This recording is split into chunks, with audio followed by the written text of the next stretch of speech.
یکی هست تو قلبم که هر شب واسه اون می نویسم اون خوابه، نمیخوام بدونه واسه اونه که قلب من این همه بیتابه.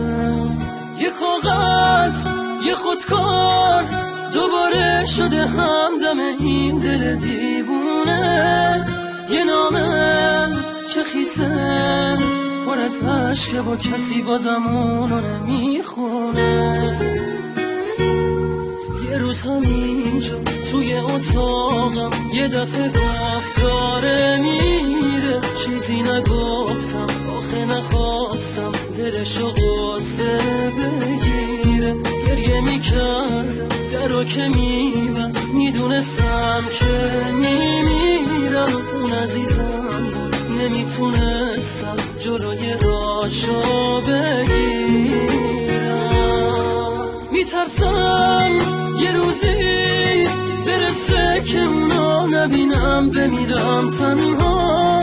خدایا کمک کن، نمیخوام بدونه دارم جون میکنم اینجا. سکوت اتاقا داره میشکنه تیک تاک ساعت رو دیوار. دوباره نمیخواد بشه باور من که دیگه نمیاد انگار.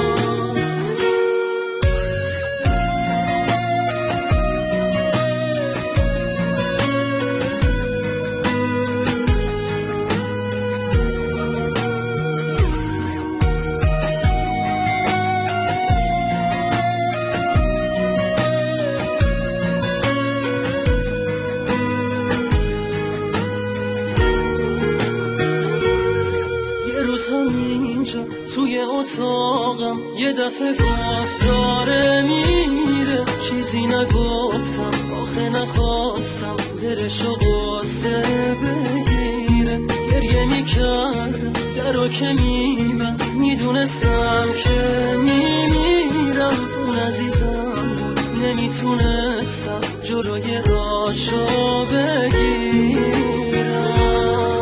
یکی هست تو قلبم که هر شب واسه اون می نویسم اون خوابه، نمیخوام بدونه واسه اونه که قلب من این همه بیتاره.